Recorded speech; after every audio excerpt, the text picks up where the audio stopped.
L'chu. Everybody sing. You can sing this.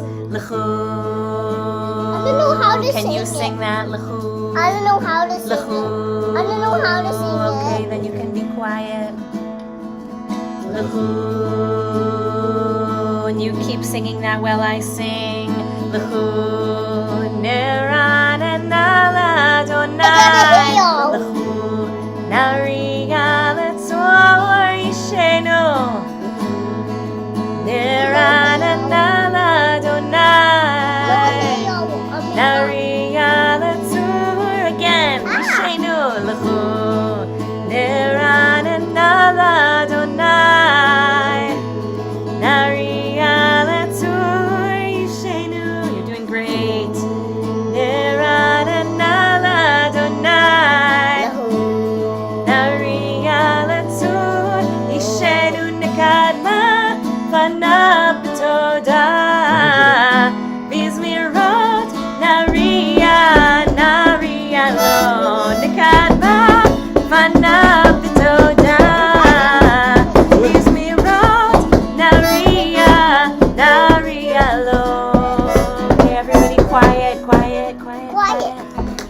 L'chu. Neran and Nala Donai. Nariya Letzor Yishenu. Neran and Nala Donai. Nariya Letzor Yishenu Nekadma Fanav B'toda Bizmirot Nariya Nariya Lo Nekadma Fanav B'toda Bizmirot Nariya Nariya Lo. Alright, we now stop. Ki El Gadol Adonai Hu Melech Gadol Al Kol Elohim. Is this mine?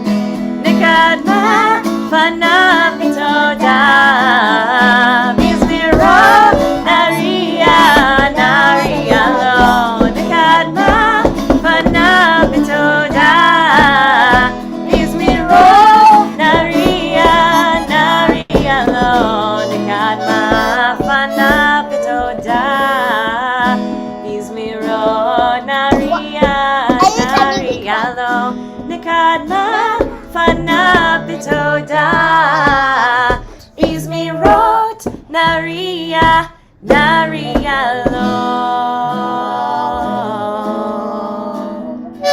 L'chu. That's nice. L'chu. L'chu. Good job, guys. Thank you. Great. Thank you, Heidemann Family Band. We're going to welcome everybody. It is very nice to be back.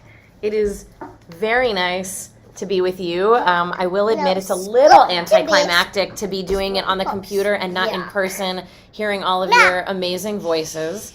But okay, next week. And I want to invite you, if you have not already, to do what I did just a moment ago back here, to place candles in candle holders, to grab a glass. We can't light them. I'll light them in just a minute with you. I want To grab a glass with something sweet in it. And before we light these candles, I want to invite you to take a few breaths with me. Judah, honey bear, will you take a deep breath with me?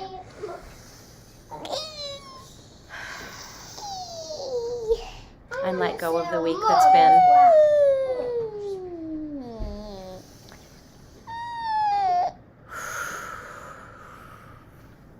I'm going to do it one more time.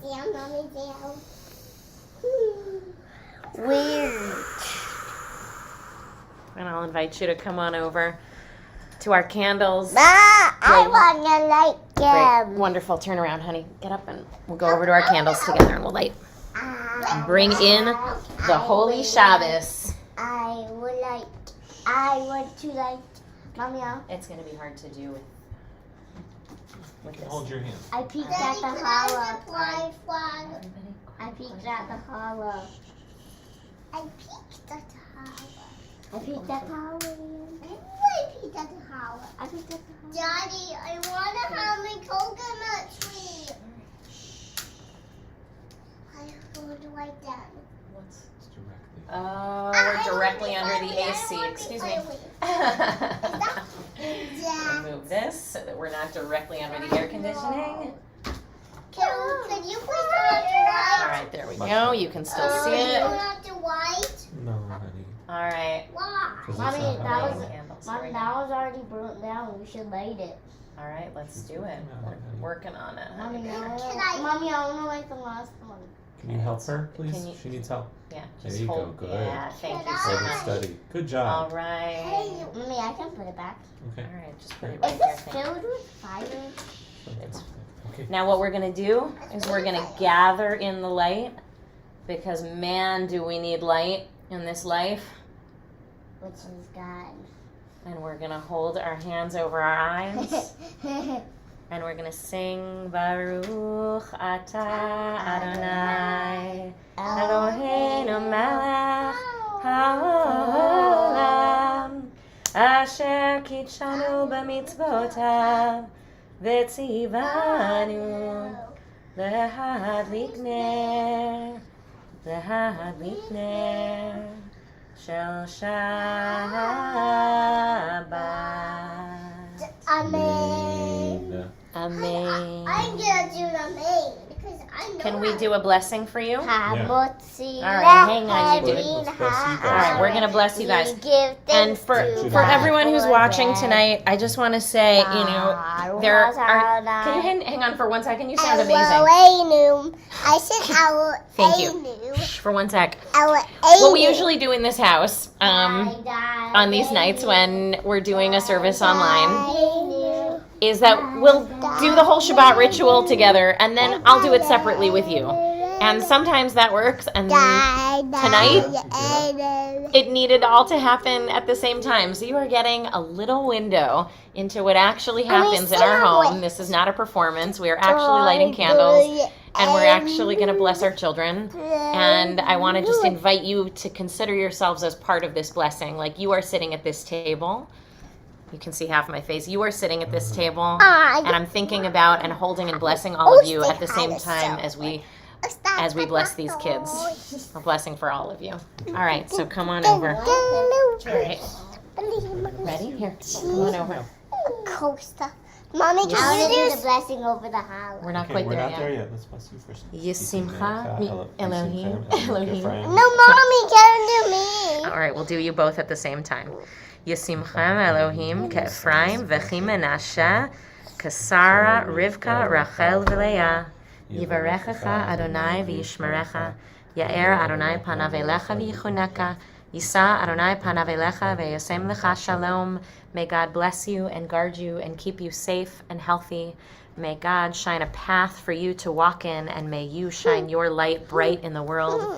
May you be a peacemaker, and may peace follow you wherever you go. And you can say, Amen. Now can I do the hollow blessing? All right. What about Kiddush? All right. We're going to make Kiddush. We're going to make Kiddush. Skidoo. All right. And for whoever's on slides, this is in a slightly different order, but we're going to go for, we're all going to, We're gonna share. we're going to share. Come on mommies. over. We're gonna share mommies. We're going to share. Come on over. So that's And grape juice. we're doing this so that we that can grape juice? then Yes. create some more quiet Yay, not in this room as the wine. children will then transition to go to bed. So I want to invite you to raise a Is glass. that wine? No, it's Just grape like juice. we need to bring light into our week at the end of the week, we need to bring sweetness. And it doesn't happen by accident. It's something Is we this choose a to do. pomegranate? Yes, it is. So here we go. Vayehi erev, vayehi boker yom hashishi. Vayechulu hashamayim v'haaretz v'chol tzevam. Vayechal Elohim b'yom hashvi'i melachto asher asa. Vayishbot b'yom hashvi'i mikol melachto asher asa. Vayivach Elohim et yom hashvi'i v'yikadesh oto. Ki Shabbat mikol melachto Asher bara Elohim lasot savri. Chaim. Baruch atah Adonai clink.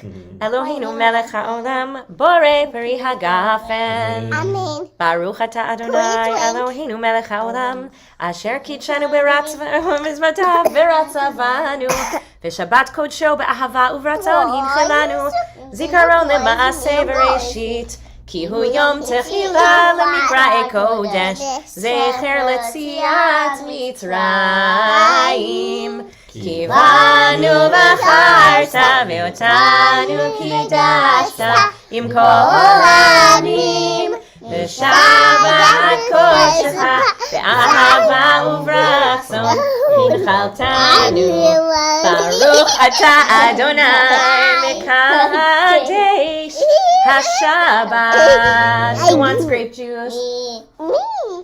Can I have Carefully. some? Mm-hmm. Can I have some, Judah? Judah's taking your turn first. Careful, careful. No, can I have a tone? Good. Alrighty. Don't leave it on your sleeve.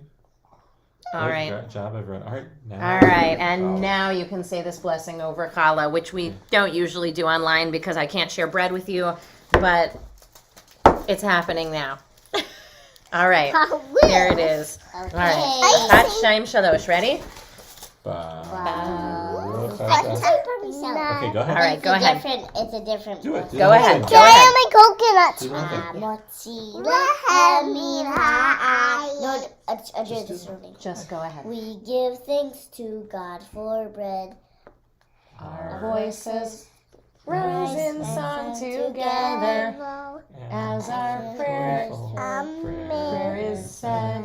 Baruch Baruch. Adonai Eloheinu melech wa- haolam Motzi lehem min haaretz. Blessing on the Amen. coconut tree. Amen. this one. Amen. All I right. want. Good night, my little loves. I With want the any chocolate. All right, piece. come on, Indira. All right, everybody. Come Can on. I have that? Okay. Here, Indira, I got your nice chocolate. Bye. Careful, careful. I feel like we'll need to do this all again and do all the breathing and everything again in just a second. Or maybe we'll just take a second. All right. Good Shabbos. Good night, everybody. Good night, everybody. Let's go. Guys, we're going upstairs. All right. Okay. Well, there's a first for everything. First for everything, and tonight was a first for that, whatever that was. All right, much love in the air. Jordan is passing your comments to me via Zoom, so I feel a little less self-conscious. Okay. Okay. I'll grab my guitar. Okay. What do I want to say? All right. I wanted to sing a little bit more. There's a song that we usually do on Friday night, Shalom Aleichem, welcome angels. So we sing this song. Shalom Aleichem, welcome to you. Shalom Aleichem, welcome angels on high. Mi melech malchei hamlachim, from the king of kings, the melech malchei hamlachim, which is to say the power that is beyond all earthly structures and systems of power and illusions of power. Yes, that power sends angels down to us, and we welcome them. And so I want to think for a moment about angels in the Jewish tradition before we go into singing this song that is, a kind of like an industry standard for a Friday night. Who are the angels that we're actually welcoming? So feel free to, put in the chat, when you think of angels in the Jewish tradition, what comes up for you? The first angel I think of is the one that comes to interrupt Abraham, as he is so laser focused on the mission that God has sent him on, which is to sacrifice his child Isaac. And he has bound his son on the altar, and he is raising the knife to slaughter him. Okay, this is intense. And the angel calls out Abraham And Abraham is so focused on what he's about to do, the angel has to call out again, Abraham. And then he hears and he stops and he lifts his eyes and he sees the ram and he spares his son. He sacrifices the ram instead. But like, thank God for that angel, you know, that messenger of God, letting Abraham know that the thing that he thought God wanted from him actually was not his calling anymore. Things had changed. And so we see in this story, God, both the character in the Torah and the reality of God in the world, is not unchanging and unmoved. God is moved. God is evolving. God changes in response to human suffering, human activity, even human obedience. Actually, it's this amazing reminder from that story that God relies on us, human beings, not to just listen once to what we thought God said before, but to keep open, to keep receptive, because at any time an angel might appear to say your name, to say it again and again and again until you wake up out of your slumber. And that slumber might be the very thing, you know, just on autopilot that you thought God wanted of you in the first place. And so angels come into our lives to say our names, to repeat it again if we missed it the first time or the first 20 times or the first 100 times, and to help us write the course of our lives and our people's story. That's what angels do. And if you aren't convinced that that's how angels work, you know, oh, okay, that's the one story of the angel, you know, back in Genesis. So then in this week's Parsha, behold, this week's Parsha, Balak, in which a prophet named Balaam is hired by a local king to curse the Israelites, in the desert. And this guy is pretty good at channeling God. But God doesn't want any part of it, doesn't want any part of these curses. And so when Balaam gets on his donkey, God sends an angel, a messenger, to say, don't do it, Balaam. Don't dismiss the potential of an entire people just because you're being lobbied to do so and paid a lot of money. And so Balaam's donkey that he's riding sees this angel, and he rides him off the road. And does Balaam acknowledge the angel? You know, does he sort of like get knocked off the road and lift up his eyes and see the angel? No, he does not. He hits his donkey.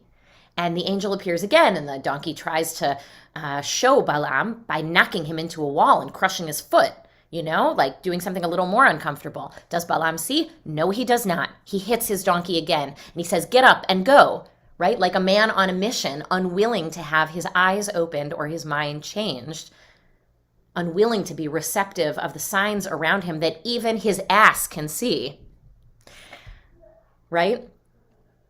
The donkey finally just plops down and refuses to go any further. And so Balaam hits her again.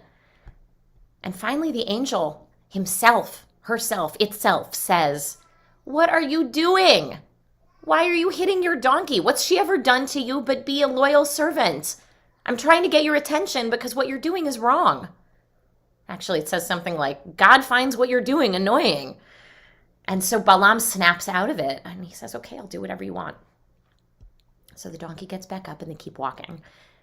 But the message he carries with him now has changed. And so I have to say, I am struck in these stories of the angels by how violence is part of both of these angel stories, where the angel comes to interrupt something violent that's about to happen, right? In the Akedah, in the binding of Isaac, the angel saves Abraham from doing violence to his own child. In the Balaam story, he is about to do violence with his words to the Israelites, in cursing them. And he is so committed to that negative message that he would rather do violence now to his donkey, to his trusty steed, than to be open to the possibility that he might need to change his message that he's been carrying all along, that maybe he was wrong. I think there's so much in here. This wasn't even the drash for tonight. It's just an introduction to think about angels, but how sort of complex and important angels are as messengers. You can't run from an angel. An angel has one job, one message, and they will relentlessly pursue that message until it gets through. That's what an angel does in Jewish tradition. And we, human beings, we would do well to be open and receptive to that message, whatever it is, because when we're not, what it often looks like is violence with our words or with our bodies to ourselves, our own bodies, and sometimes the bodies of others. And so on this Shabbat and every Shabbat, we sing these words of welcome to angels, to the possibility of being visited by angels that interrupt us, that allow us to have our minds changed, to grow, to evolve, to listen to whatever the thing is that we need to hear, that we may experience as a disruption, but which actually sets us on the right path for ourselves and for those around us. So, welcome, angels. Welcome, angels. Shalom Aleichem, Malachei Hasharet, Malachei Elyon, Mi Melech, Malachei HaMelachim, HaKadosh Baruch Hu, Boachem Leshalom, Malachei HaShalom, Malachei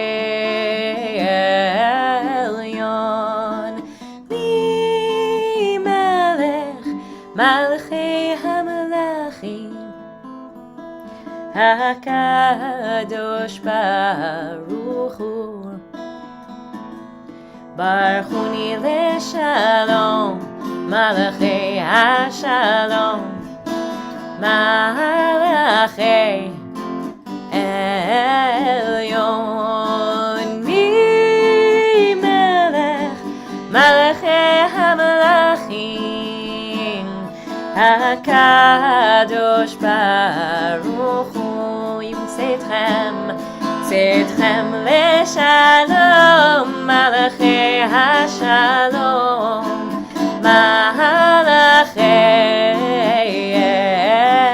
Elyon, Mi Melech, Malachei HaMelachim, HaKadosh Baruch Hu, Elai, Yalelai, Hai, Hai, Hai, Hai, Hai,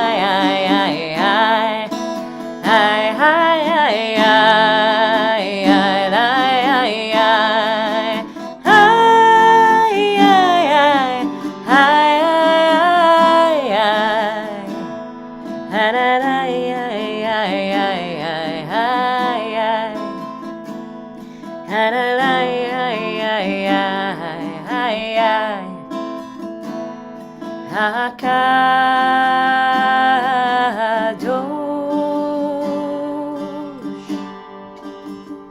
Baruch Hu.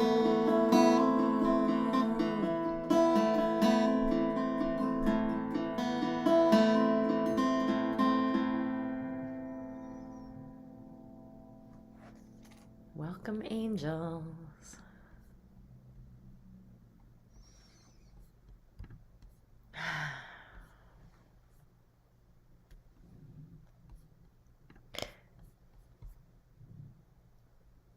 All right, hey, Jordan, can you do me a favor and ask everybody on the live stream, should we sing like one more song? Or if I was gonna like transition and, do a little drosh and talk about the trip, should I do that and then sing more after? Which I was gonna do anyway. I don't have a good feel. All of you have to respond. This is a survey. This is a real-time live survey. Okay, thank you. And now you're going to report back. Okay, there's a little delay. I get that. It's you know what? A delay is good. It's Shabbos. We can like take a deep breath in this delay. We can exhale in this delay. All right.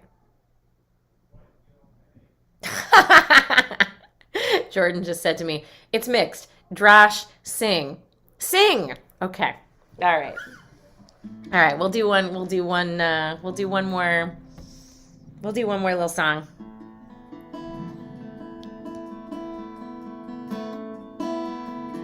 This is Ana Bekoach, with strength. Help us release what is all tied up. See our beauty and purify us.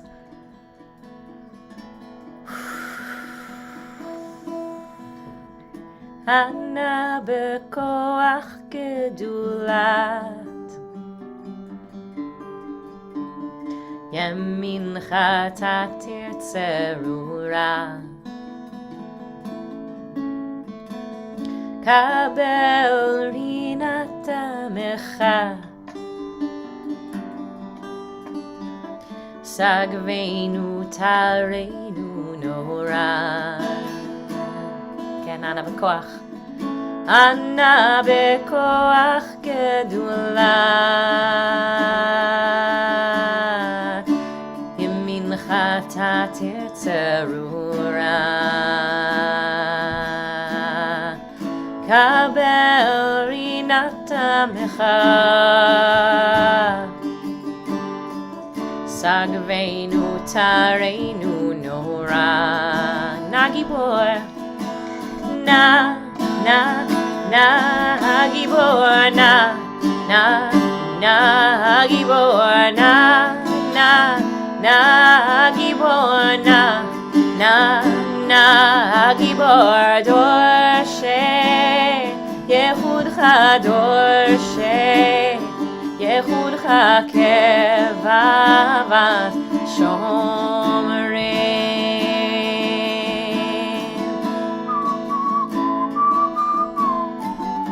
This is usually the mandolin part.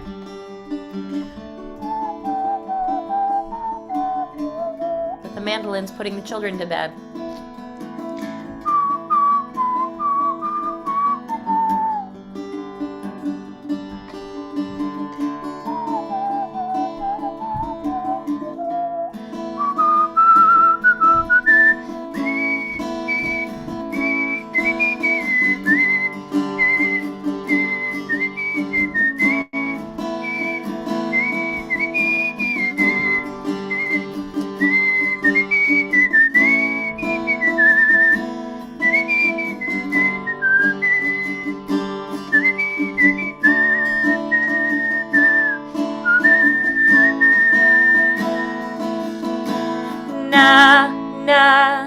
Na gibor, na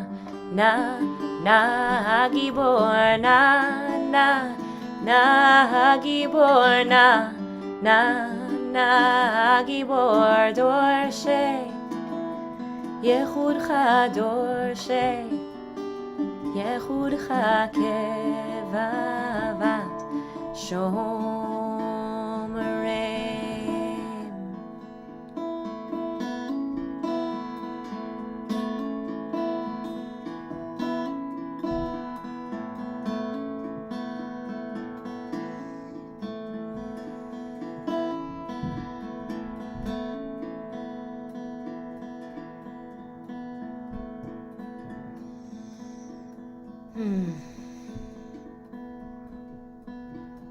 Thinking about that angel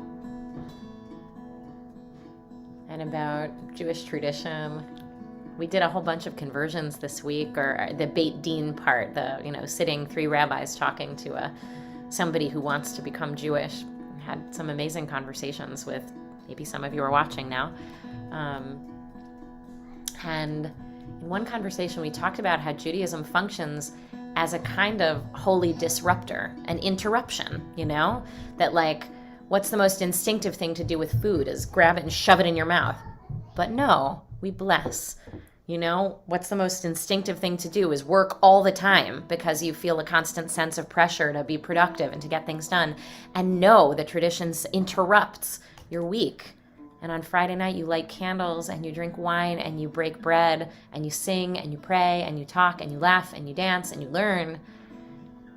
Judaism is a system, a sort of, a package of ritual disruptions in our life to try to get us to pay attention, Every ritual is like its own little angel.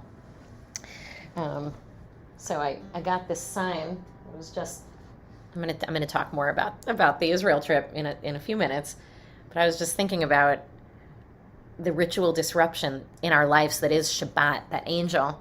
And so I was there's a craft market that's in Tel Aviv every Tuesday and Friday, Nachalat Binyamin, the craft market, and there's a guy with photography there, Yanir Mendel. And I mean, there are a lot of people with a lot of pictures there, but he takes pictures of just like things he sees around the country. And this is a sign that's an actual street sign on somebody's house that says, Shamor v'zachor et yom ha-Shabbat lekodsho, kihi makor habracha. Guard and remember the day of Shabbat because it's holy and because it is the source of all blessing. And I got this picture because I wanted to put it next to my candles as a reminder to me, even as Shabbat for me sometimes can feel quite stressful because it often involves writing or thinking or having something to say and not just like being able to relax. It is a source of incredible blessing to be able to stop. It is a great privilege and a duty, if you're Jewish, to remember to stop. And there is so much that then we receive in that open space, or can receive, or can learn, or can internalize that we just absolutely wouldn't have if we hadn't taken the time to stop. So I'm so grateful for this time with you. And for the holy interruption it provides in my life from everything else. Wow. You've probably noticed on some weeks it's me here, on some weeks it's Rabbi Stephen, and some weeks it's Rabbi Dina. So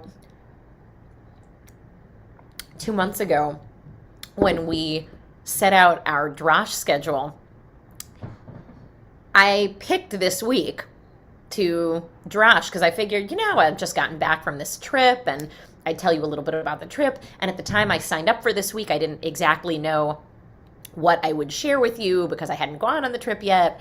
But now that I'm back, I'm honestly still not totally sure what to share with you because there was so much.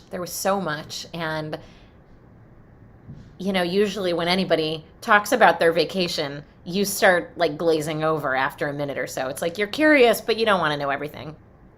And yet, there wasn't a moment on this trip that was not deeply meaningful, inspiring, troubling, important. And like, what is the best way to convey the meaning of that? And like, certainly in this format, right? Because right now we're live.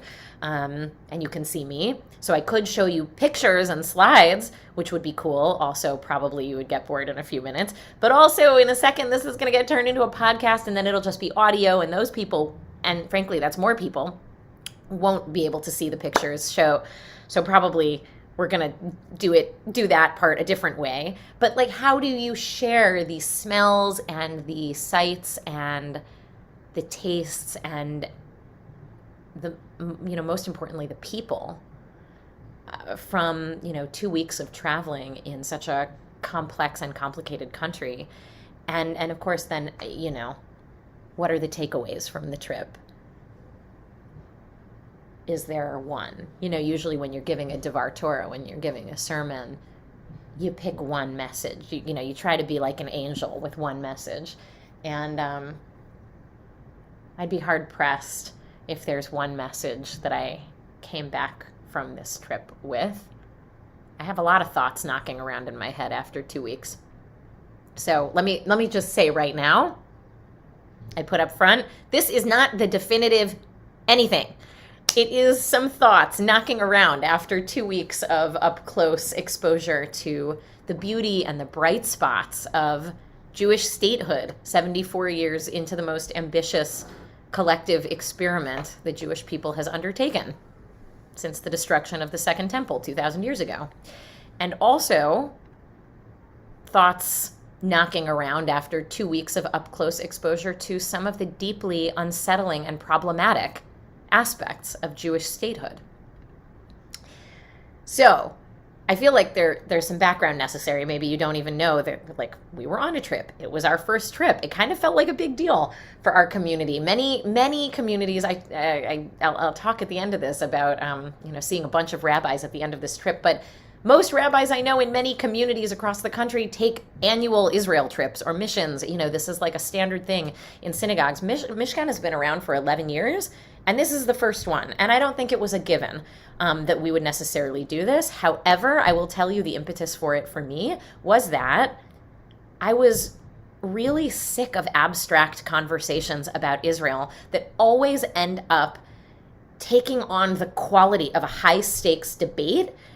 And I honestly felt like our conversations would be better and more grounded in reality and in truth and less in partisan talking points and conjecture if we could have these conversations in dialogue with actual people, real Israelis and Palestinians in Israel and Palestine, and hear from people themselves and see them in their homes, in their land, and how they are thinking about and feeling through the kinds of things that we talk about from the other side of the world.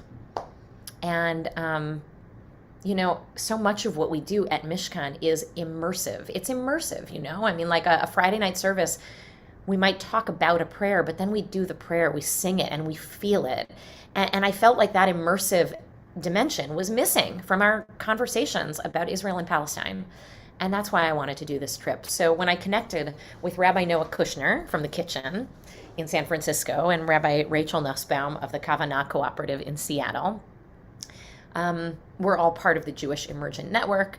We all felt similarly, and we thought about, what do we want to get out of a trip like this? And, one thing is that each of us has, over the course of our adult lives, had really meaningful and transformational experiences in Israel. And we wanted to share that. We wanted to share what that feels like. And also, we felt that any trip cannot ignore the reality of Israeli dominance over Palestinian life, and has to confront it and really see it and talk about it and talk about what it means for us.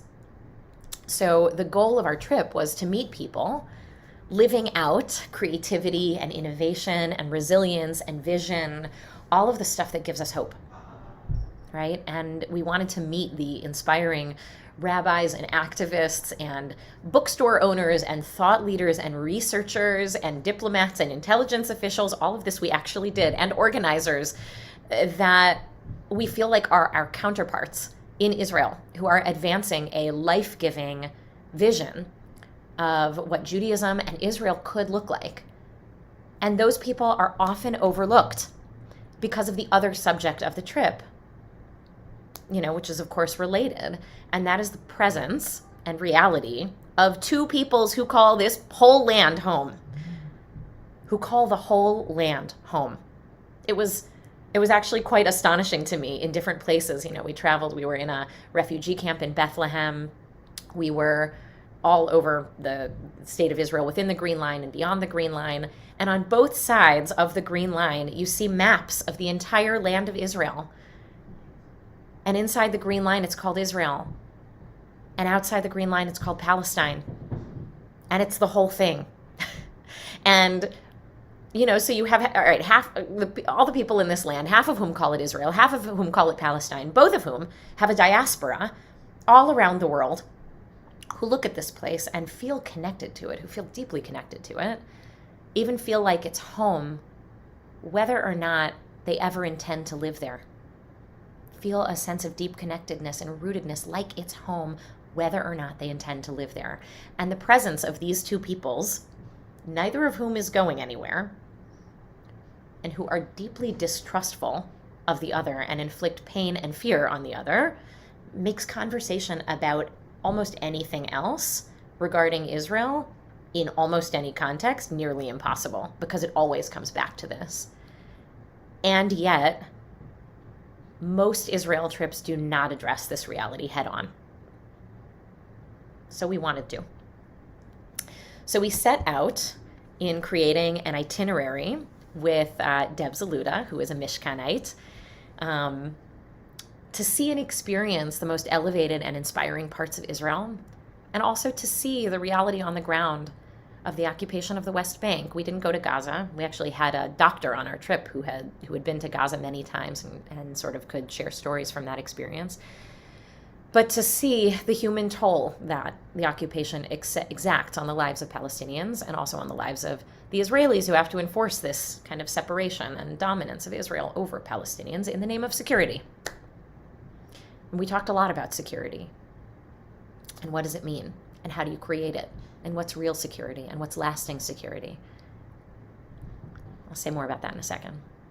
So our trip was June 28th through July 11th. The trip ended up being 11 people from Mishkan and from Kavanah, 11 from Kavanah, myself, Rabbi Rachel Nussbaum. We had an Israeli and a Palestinian tour guide with us for the first half of the trip. Our Israeli guide was named Karmit. Our Palestinian guide was a Christian woman from Bethlehem named Emily. And the two of them actually knew each other and had guided together before, and disagreed on many things and presented things from different perspectives.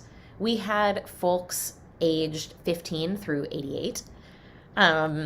We spent 2 beautiful Friday nights at egalitarian spiritual communities, which is not nearly as common in Israel as it is in America, run by path-breaking Israeli rabbis, egalitarian, queer-positive rabbis, something that would not have happened a generation ago. We ate incredible food, and we made food. We had a cooking lesson with a Palestinian Muslim woman in Akko. We ate incredible food at every meal, something that was not possible. And we were welcomed into the homes of and to break bread at the tables of Israeli Jews, Israeli Arab Christians, Israeli Arab Muslims, Palestinian Christians, Palestinian Muslims, Israeli Arab Muslim Bedouins, Israeli Arab Muslim, Druze people. The religions are related, but definitely not the same. And if your head is spinning from all of those identities and identity labels, that wasn't even everybody. Those are just the people whose houses we ate dinner at, or ate lunch at. And for so many people we met, their identity and the land they call home are inextricably linked, and all of those identity markers and words are very important, existentially important. And so for anybody who might think to themselves that this conflict may one day end when one group finally says, "Uncle, okay, you can have it," and relinquishes their claim to the land, I don't see it happening. Don't see it. I think the place is too embedded with the identities of the people who love this place and who would do everything for it. And so there has to be a solution that honors both people's history, experience, and belief that they are entitled to call this place home, all of it home, and to feel at home in this place, all of it. And I think that requires a really interesting new kind of thinking. And some of that thinking we talked about on the trip, and some is being talked about at high levels of government, and some is being talked about at the grassroots level. And all of it is actually in the name of security, but not just for one people, for everybody who lives in that land. Okay, just a break from the trip for a second. Let's talk about Torah. So Balaam, I mentioned him. He's the prophet, right? The non-Jewish prophet who God was speaking through in this week's Torah portion. When he finally arrives after that whole incident with the angel at his destination, and he starts to channel God's message, he stands on a hill overlooking the Israelites, who he was supposed to curse, but now understands he can't curse, in their tents in the desert. And he says, Hen am levadad yishkon, v'goyim lo yitchashav. He says some other stuff too. But he says, as I see them from the mountaintops and I gaze on them from the heights, there is a people that dwells apart, not reckoned among the nations. Like the nations aren't thinking about them. Lo yit hashav. I'm going to just read that one more time. You can tell me if you think this is a blessing or a curse. Just listen closely. There is a people that dwells apart, not reckoned among the nations. Am levadad yishkon, v'goyim lo yitchashav. Blessing, curse.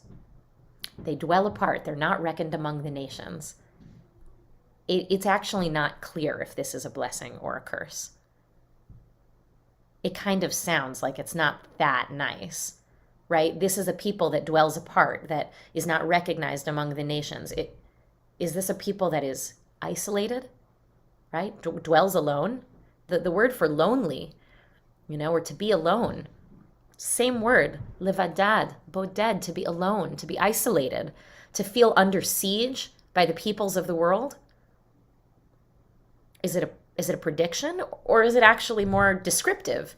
For most of history, the Jewish people has not been reckoned as significant among the nations, have kind of been kicked around from land to land, haven't had a nation, and so have atrophied in many ways, in many dimensions of the human experience, and haven't been in control of our destiny. For like 2,000 years, that was the case. And the most obvious and devastating place this prophecy plays out, to dwell apart and not being reckoned among the nations, it would be in Nazi Europe in the 30s and in the 40s, right? But Jews for 2,000 years were very much the subject of the whims of local governments and not in control of our fate, not reckoned among the nations. And so the blessing of this verse would in fact be to be reckoned among the nations, right? To turn that verse on its head. And the dream of Zionism for Jews around the world at the end of the 1800s, beginning of the 1900s, certainly after the Holocaust, was to upend Balaam's words, to be reckoned among the nations, to be a nation like other nations with a language and the ability to make laws and education system and holidays and healthcare and all of the dimensions of statecraft, to have an army and to have land with borders to protect in their ancestral homeland. And all of these things functioned for those early Zionists like a kind of tikkun or a healing, or a cosmic counterbalance, sort of what a tikkun is, for the millennia of not having full autonomy or control over our Jewish bodies. That was maybe the original message. But now, like the angel coming to interrupt whatever we thought the original message was, we now have to ask, now that the Jews have demonstrated the ability to create a nation like all other nations, to be reckoned among the nations, what is the moral cost? How can we do better? How can we be the best version of this Am Levadad Yishkon, this nation that dwells alone? How could we be more like an Or L'Goyim, a light to the nations? Right? In other places in the Torah, it says, we want to live so that other peoples will look at us and say, my God, what a wise and discerning people. How might we do that? So after our trip, I spent the day at the Hartman Institute, which is kind of like a Jewish study, learning, higher education place of learning based in Jerusalem. But we have an office here in Chicago. And there's an offices all over North America. And the particular thing I was doing on that one day at the end of the trip was studying with 150 rabbis from all over North America and South America and Europe and Israel. There were like rabbis from Brazil and from Germany and all over North America and Israel. It was very inspiring. being around all those rabbis studying. It had been a long time for me, and I really enjoyed it. I just enjoyed being around learning and studying, and of course seeing a lot of friends. And so the day I happened to be there was the day that Daniel Hartman, who is the son of the founder of this place, was giving a lecture. And I can't really do the lecture justice. It was really interesting and complex. But he said one really powerful thing to this group of rabbis who are in Israel studying for the summer. He said, if we're going to have power, if we're going to have a state, we have to talk about the Nakba. And somebody from the back of the room goes, I'm sorry, the what? Because they'd never heard that word before. And so Daniel Hartman says the Nakba. He says it's Arabic for catastrophe. It's what Palestinians call the founding of the state of Israel. It's when 750,000 or so of their people became refugees in the creation of this state. And he said, if we're going to be here, we have to contend with the reality of what it took to be here. He said, we may experience our being here as a great triumph. The people who lived on this land experienced it very differently. They experienced it as displacement and pain and suffering and betrayal. And that didn't just happen once. It goes on until this day. And he said, we cannot be afraid to talk about this. We have to talk about this. I applauded. The whole room did not erupt into applause, but I applauded. I was so encouraged by that. That was the purpose of our trip, was to not be afraid to look and to talk about this.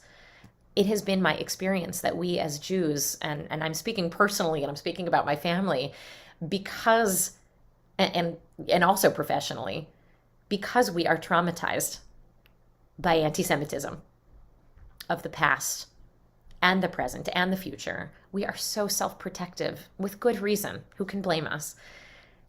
And so when criticism of Israel arises, we are protective, we are defensive. And so we deflect, which is what humans tend to do when we get defensive. We put up shields. And so you throw something at us and we say, other countries do far worse to far more people. And we say, but look at all the amazing and beautiful things that Israel's responsible for. You're focusing on the wrong thing. We say, with the threat of a nuclear Iran, this is what you're worried about? And there's truth in all of that. It's true. And yeah, it's what we're worried about. It's all anybody wants to talk about. And you might not like it, but deflecting it won't make it go away. It will get worse while we're not looking, and it has. And so when Rabbi Hartman, a Zionist leader who fought in Lebanon, says we have to talk about the Nakba, I have hope that the American Jewish community that has had such a hard time kind of contending with the both and of this topic, I believe that we can enter into this conversation, can be more open to this conversation, so that we could be part of a solution in not perpetuating that Nakba any further. God forbid. Right? So that we could imagine being the generation that actually creates for our children and the children of all Israelis and Palestinians a different future, one where they don't have to be scared for their own children, right? One in which ongoing self-protection and fear and displacement and denial and compromising of moral values would clear the way, would give way to mutual trust building, cautious mutual trust building, collaboration, appreciation, recognition, apology, and creation that would bless all of the inhabitants of the land that our people calls Israel. And we saw reason to believe that is possible. Every day of our trip was honestly a different window or an angle into why I actually do believe very deeply that it's possible that we could see peace in our lifetime. But it might not look like the peace we envisioned, because when that angel comes with the message, we have to be open to kind of shifting whatever it is that we thought we were building toward and incorporate new information, new possibilities, openness of heart, openness of mind that might really challenge us. You know, when I started to write, when I started to think about what to tell you about this trip, I realized this is not a great format. This is not a great format. I want to give you pictures and quotes and, share not just my words, but also the words and reflections of the other people on the trip. I feel like to a person, everybody on our trip was deeply reflective and sensitive and respectful. And I want to share that with you. And so I think we'll put together a little travel log or a blog post and we'll send it around and you can see more of the people and the sites and think alongside us about kind of what it means for us. We did 3 book groups in the lead up to this Israel trip, and there will be more in the year to come to get even deeper into these issues. We went to one particular home, or I guess it wasn't a home exactly. It was a center called Beit El Farasha, the House of the Butterfly. And it was a home that a Jewish woman owned in the mostly Arab, mostly impoverished city of Akko. And she said what she wanted to use it for was to empower Arab women.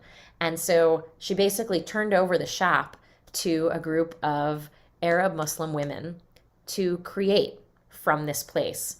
And so what they created was a kitchen in which they do cooking lessons and in which they host cultural events. And the woman who taught us how to make a traditional Palestinian dessert, her name was Tina, and she held up a bowl full of tiger eye stones. And we each took out a tiger eye. And she said, "We love these tiger eye stones because when you shine them, when you turn them, the light shines on them differently and your perspective changes. In this light, they're brown. In this light, they're gold. In this light, they're brown, gold, orange. And there's a new perspective or possibility every time you turn it." Our Torah, actually, is kind of like that, right? Pirkei Avot says, turn it, you will find everything in it. And so I have found that this subject of conversation, Israel, often ends up feeling constrained by the possibilities that we have been familiar with to this point, but that we could liberate the conversation by being open to possibilities that haven't yet been entertained, and that might feel scary because, gosh, we've been protecting ourselves for so long, and we need to continue to take care of ourselves, but we can't do it at the expense of anyone else. That security will come when we work with, when we build with, when we think with and dream with. And I actually have reason to believe that there are people who are already doing it and with whom we could partner to push their efforts on the ground even further. And that's what I'm excited about. And so I can't wait to keep dreaming and thinking with you in dialogue with the people that we met there, the people who we met and the people we haven't met, to help be part of birthing a beautiful and inspiring future that all of our children will be excited to learn about and to visit one day themselves. So Shabbat Shalom. On that note,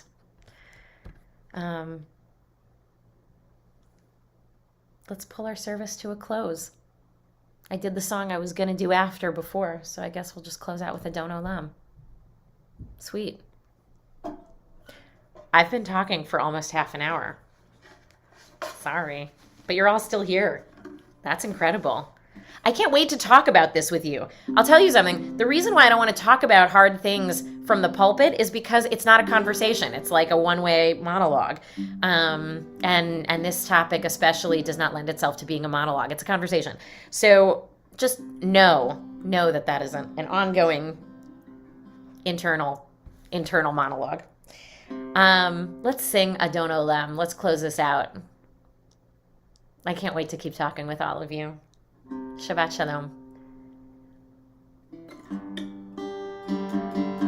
Adon Olam Asher Malach B'terem Kol Yitzir Nivra Et Nasa B'chefto Kol Azai Melech Shemo Nikra. One more time.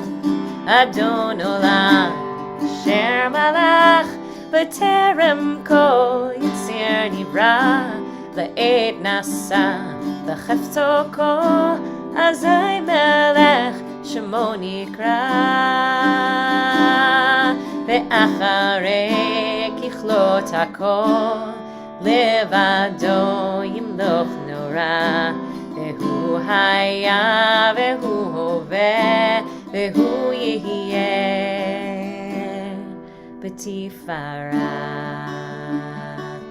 Vehu echad ve'ein sheni להבשילו, להחבירה, בלי ראשית, בלי תכלית, ולא העוז והמשרה. והוא אלי, וחי גואלי, וצור חבלי בעת צרה. והוא ניסי ומנוס לי, מנת כוסי. ביום אקרא בידו אפקיד רוחי ותישן ואעירה ועם רוחי גוויעתי אדוני לי ולא יירא. יללי לילי יללי לילי יללי לילי יללי לילי יללי לילי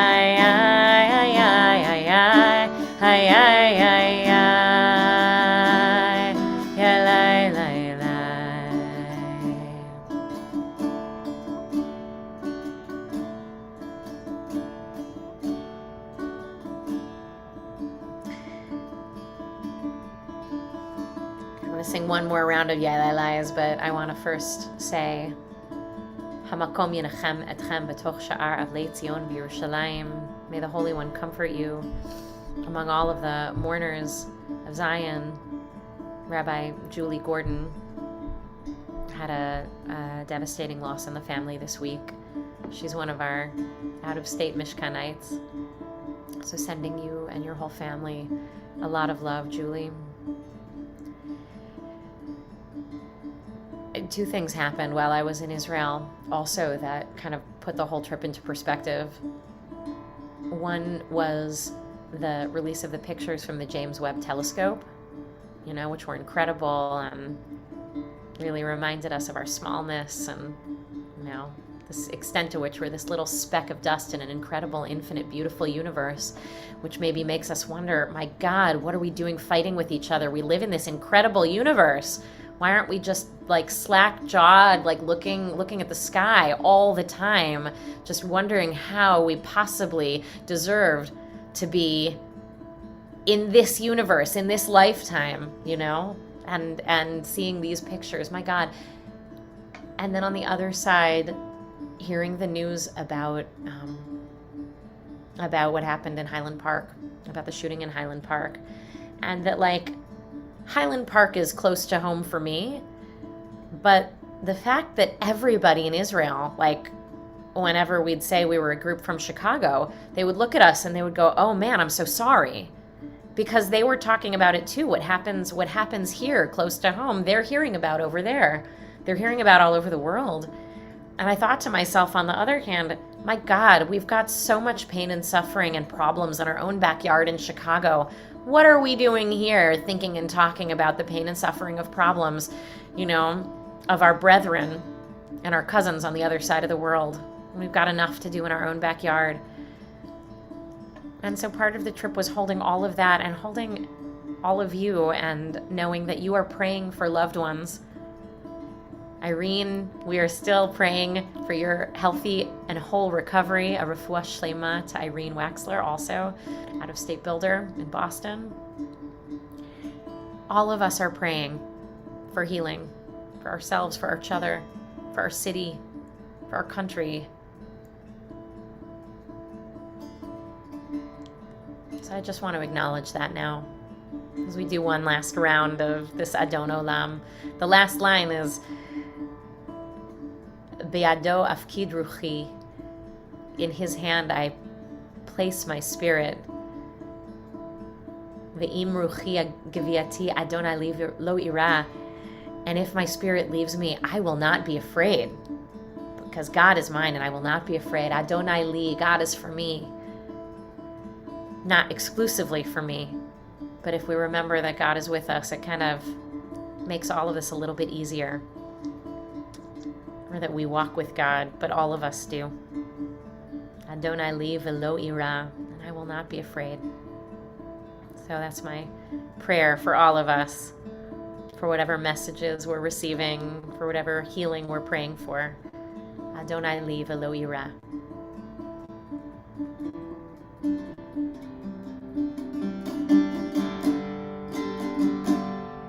Ay ay ay ay ay ay ay ay ay